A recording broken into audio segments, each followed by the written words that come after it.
Diga, mano. Quer tirar um selfie? Me dê. Se apruma. Chegou uma mensagem aqui. Tá em minha mão, é meu. Sua ex tá cobrando a pensão do menino. Você botou aqui que não tem dinheiro, não é? Boa noite. Ó, ele está aqui no show curtindo, bebendo, gastando dinheiro, viu? Ó, seu filho não tem nada a ver com isso. Pague a pensão do seu filho. Você fez, agora assuma. Seu celular tá grampeado comigo.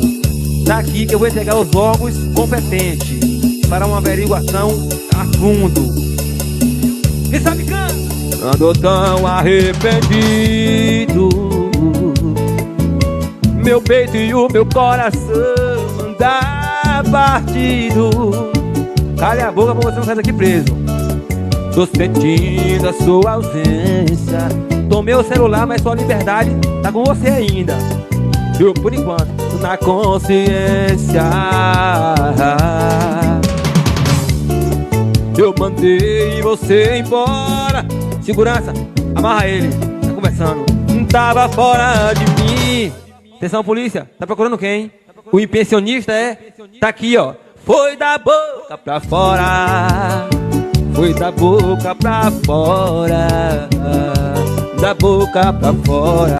Começou a namorar um menino aqui do lado de casa e fez eu passar a maior humilhação da minha vida. Minha filha, desde novinha, vinha me pedindo pra namorar. Desde que ela tinha lá pros seus 13, ela vivia pedindo pra namorar. E eu sempre falando que não, que ela era muito nova. Quando ela fez 14, minha mãe, meu marido, conseguiu me convencer e falou, olha, é melhor a gente deixar ela namorar, porque senão ela pode namorar escondido. Eu conheço os pais dele, o menino é criado aqui, né, acabei deixando. Mas antes eu fui lá na casa da mãe deles, conversei, falei, olha, ela tá querendo namorar, quero saber se seu filho quer também, se é coisa séria, minha filha nunca namorou com ninguém, estão bem cientes da idade dela, quero saber se pode confiar em vocês. Toda vez que ela vier pra cá, vocês tomam conta, toda vez que eles estiverem na minha casa, eu tomo conta. Isso o menino já pulou na frente, ele é mais velho do que ela, 15 anos. Pulou na frente, falou que gostava muito dela, que já tava mesmo pensando em ir na minha casa, em conversar comigo, porque era namoro pra casar, porque ele gostava muito dela. Ele não queria se encontrar com elas escondidas, queria realmente que fosse uma coisa séria. Nisso, a mãe do menino veio conversar comigo. Depois, a sós, ela veio conversar comigo. Olha, você não acha melhor a gente dar um remédio pra ela? Não sei se ela já toma. Se ela não toma, você não acha, né, a gente começar a dar um remédio? E eu falei, olha, eu não vou dar remédio à minha filha, não, porque minha filha não faz essas coisas. A filha é uma menina direita, comportada. Eu sei muito bem qual foi a filha que eu criei. 2 meses de namoro, gente, uma beleza, uma maravilha. Como ela era minha vizinha, morava do ladinho da minha casa, era de cá pra lá, de lá pra cá. Ele não dormia na minha casa, ela também não dormia na casa dele. Eles não estudavam em mesmo colégio, só se encontravam um pouquinho durante a tarde. E nos finais de semana, com certeza, tudo isso aí na presença da família toda. Até que chegando no 3º mês de namoro, recebo uma ligação da mãe do menino dizendo que tava no hospital e que era pra eu ir correndo pra lá. Quando lá, né, assim que eu cheguei, ela já começou a falar, olha, eu fiz um camarão. E ela começou a passar mal. Desde cedo ela já chegou lá em casa passando mal. Quando eu botei o camarão no fogo, ela começou a vomitar.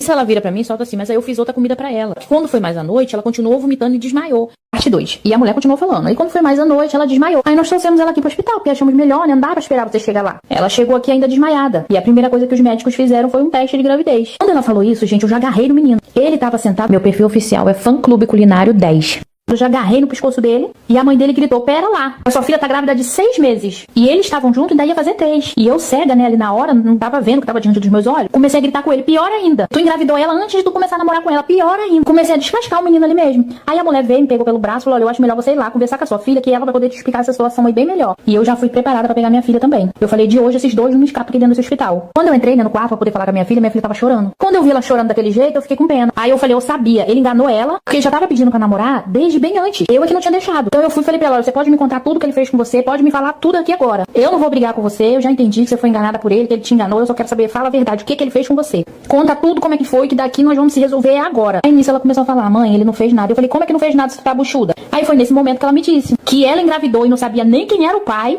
porque ela dizendo ela que saiu com uns 6 e muito próximo, não sabia quem era o pai da criança. E esse bobão desse menino gostava muito dela, já começou a namorar com ela sabendo que ela tava grávida. A mãe do menino não sabia, mas ele sabia que tava os dois armando. Ele começou a namorar com ela pra poder assumir o filho dela. Na cabeça deles, eu não sei o que eles pensaram, que a gente nunca ia descobrir, porque até quando chegou no hospital, o menino tentou falar que o filho era dele, mas a mãe não deixou. Porque quando o médico falou que ela já tava com 6 meses de gestação, a mãe fez as contas. Tava junto, daí ia fazer 3. Imprensou o menino no canto, fez ele contar a verdade. E eu, né, quando fui falar com a minha filha, eu saí lá do corredor onde tava o menino, passei um monte de lição de moral pra ele. Falei com ele, eu vou conversar com ela, mas você não saia daí. Vou acertar minhas contas também com você. E quando eu saí da sala da minha filha, que eu fui conversar com a minha filha, quando eu saí de cabeça baixa, pedindo desculpa, sem saber onde enfiar a minha cara. Gente, isso deu um rebuliço tão grande, porque o menino continuou, ele queria casar com ela, queria namorar pra poder casar. Mas a mãe dele não deixou. Ela não deixou, ainda fez o menino se mudar de cidade, fez eles terminar o namoro, se mudar de cidade, pra eles não se encontrar mais, porque o menino queria continuar com ela. Mas a mãe falou que ele não ia assumir essa responsabilidade, porque se ele tá com ela, o menino queria registrar, depois que registrasse era dele, não tinha o que fazer mais. E ela começou a falar que eles eram muito novos pra assumir essa responsabilidade e ela não deixou o menino assumir. Por fim, a minha filha teve o bebê, mas ele nasceu com insuficiência respiratória, vários outros problemas. A gravidez dela foi até bem tranquila. O problema foi na hora do parto mesmo. O bebê acabou indo de arrasta 8 dias depois de nascido. E com tudo isso, não conseguimos descobrir quem era o pai da criança. Porque quando a gente sentou ali pra fazer mesmo a lista de quem poderia ser, ela listou ali por baixo uns 7. Hoje ela tem 17 anos, tem um namorado.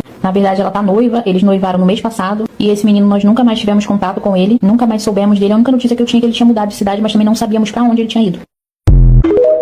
Irmãs tentaram contar a verdade certa vez. Lily falou para a professora sobre uma outra irmã. A escola ligou para meus pais. E naquela noite vi minha mãe explicar calmamente sobre a quadrigêmea imaginária da Lily, dizendo que era só criatividade demais, coisa de trigêmea sensível. Recomendação da escola: terapia. No dia seguinte, colocaram uma fechadura digital na minha porta. No nosso aniversário de 13 anos, fiquei sentada no escuro ouvindo a festa no andar de cima. Risadas, música, vozes de crianças que eu nunca conheceria. À meia-noite, minhas irmãs apareceram escondidas com um cupcake e uma vela tremendo na escuridão. Faz um pedido, pediram. 3 rostos idênticos, todos chorando. Pede pra sair, a gente vai te ajudar, prometemos. Fechei os olhos, soprei a vela e pedi a única coisa que sempre desejei: existir. Mas quando o dia amanheceu, eu continuava presa no porão, assistindo a vida delas pelas câmeras borradas. Sempre a filha de emergência, o estoque humano, o fantasma que só 3 pessoas no mundo sabiam que era real. De tarde, minha mãe voltou com o kit médico. Mais exames, mais tubos de sangue. Só pra garantir que está tudo bem,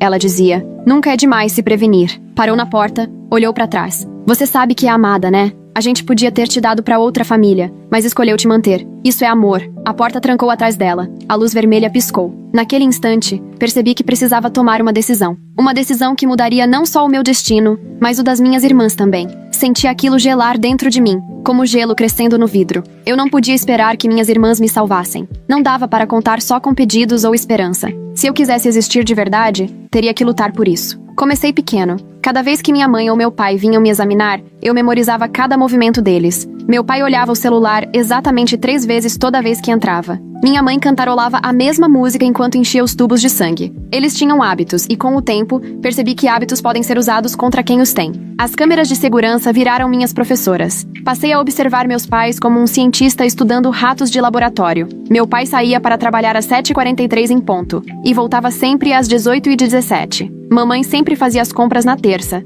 e participava do clube do livro às quintas. Todo dia 15 era briga por dinheiro, quando as contas chegavam. Minhas irmãs foram as primeiras a notar que eu estava diferente. Nas visitas noturnas, me flagraram fazendo flexões, abdominais, correndo parada ali mesmo. Eu precisava ficar forte, não só como reserva, mas como alguém que pudesse reagir. A Eva trouxe um caderno escondido dentro do livro de matemática, e a gente inventou um código. Uma batida nos canos queria dizer que os pais estavam acordados. 2 batidas era sinal de caminho livre. 3, emergência. O caderno virou nosso plano de fuga. Passava por baixo da porta de um lado para o outro. Eu desenhava a planta da casa de memória, marcava o campo de visão das câmeras, indicava saídas, esconderijos, zonas mortas. Minhas irmãs completavam com detalhes do andar de cima, as tábuas que rangiam, as janelas que abriam sem barulho, onde o pai deixava as chaves. O primeiro teste de verdade veio 3 semanas depois, quando Olivia tinha competição de natação no sábado. Os 2 iriam assistir, sairiam ao meio-dia e só voltariam às 4.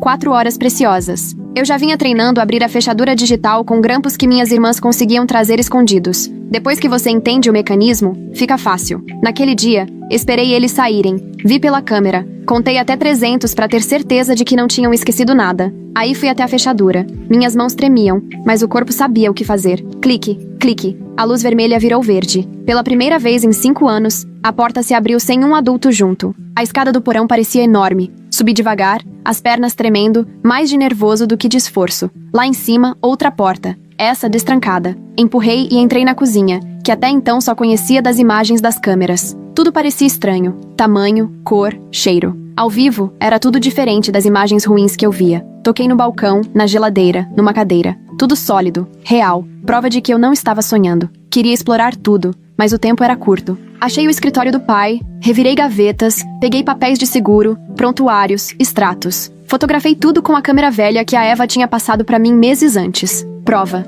comprovação de que eu existia. No armário da mãe, encontrei uma caixa chamada Lembranças de Bebê. 3 pulseirinhas de hospital, 3 certidões, 3 pegadas, nenhum sinal de uma quarta filha. Mas lá no fundo, enrolada em papel de seda, estava uma quarta pulseirinha. Menina D. Mesma data, mesma hora, só 3 minutos depois das outras. Eu existia. Tinha como provar. De repente, o portão da garagem tremeu. Eles voltaram antes da hora.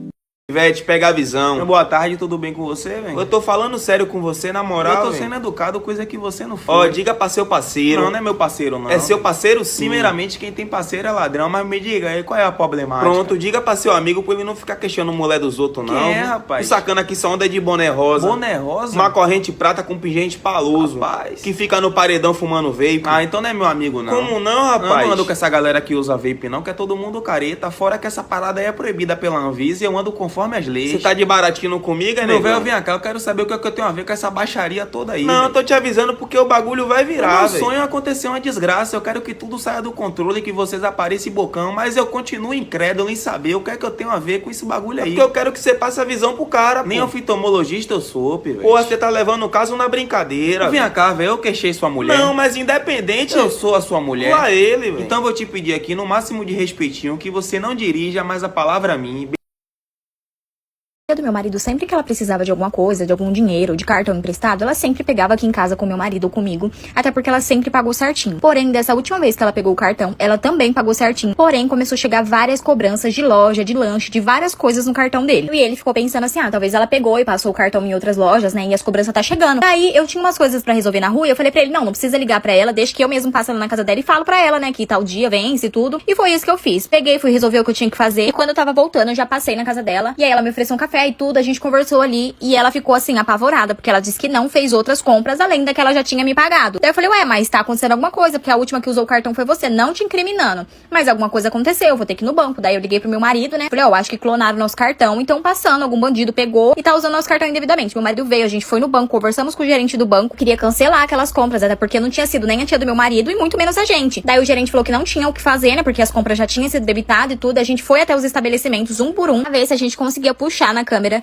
Tinha passado nosso cartão em 4 estabelecimentos, porém só um tinha câmera. Quando eu vi quem que tinha pegado o cartão do meu marido e tava fazendo compras como se não houvesse amanhã, na mesma hora eu chamei a polícia. E a minha sogra que falava pra todo mundo que o meu bebê não era filho do meu marido, e eu avisava ela que se algum dia eu tivesse que fazer o teste de DNA, eu ia fazer ela comer o papel. E bom, eu tive que fazer o teste de DNA e o negócio ficou feio pro lado dela. A minha sogra sempre falava que o meu marido teve cachumba quando era criança e que era impossível ele ter filhos. E ela debochava de mim pelas minhas costas. Ela falava pra todo mundo que o meu filho podia ser filho do açougueiro, do padeiro, do dono do mercado, do catador de lixo. Mas o único que não podia ser pai do meu filho era o meu marido, porque era impossível ele ter filhos. Enfim, um dia meu marido brigou com a minha sogra porque ela não queria pagar a parcela do cartão de crédito que ela usou pra comprar um celular e queria que ele pagasse pra ela, e ele disse que não ia pagar porque tinha que comprar uma cadeirinha pro nosso filho. Gente, aquela mulher ficou furiosa, começou a gritar com meu marido dizendo que não sabe onde é que ela errou pra ele ser tão tonto e aceitar ser corno. Disse ainda que um dia ele ia se arrepender de estar sustentando o filho dos outros e negando ajuda pra própria mãe. Aí eu tive que me meter e falei pra ela, né, hoje eu vou respeitar os seus cabelos brancos e não vou meter a mão na sua cara, mas eu vou tirar dinheiro da onde eu não tenho, vou fazer um teste de DNA e vou fazer a senhora engolir. E a velha ficou debochando da minha cara, mas eu juntei dinheiro, gente, fiz o teste de DNA, peguei o resultado, abri lá na casa dela, e o meu sogro que leu o papel. E a minha sogra que veio aqui correndo, pedindo pra eu confirmar que ela tinha passado a noite lá em casa comigo. Ela chegou lá em casa de pijama, eu sem entender nada. Logo em seguida, meu sogro já chegou, perguntando onde é que ela tava. Aí ela falou, eu passei a noite aqui com ela. Você não tá vendo? Eu tô até de pijama. E eu, gente, sem entender o que tava acontecendo. Depois que ele saiu, né, ela falou que ia me contar tudo. Se ajeitou. Quando eu entrei pra tomar banho, eu saí, ela já não tava mais em casa. E eu falei pra ela, né, mandei uma mensagem pra ela. Falei que se ela não me contasse tudo, eu ia ter que contar pro meu marido, né? Porque não tava certo aquilo, não tava entendendo o que tava acontecendo, né?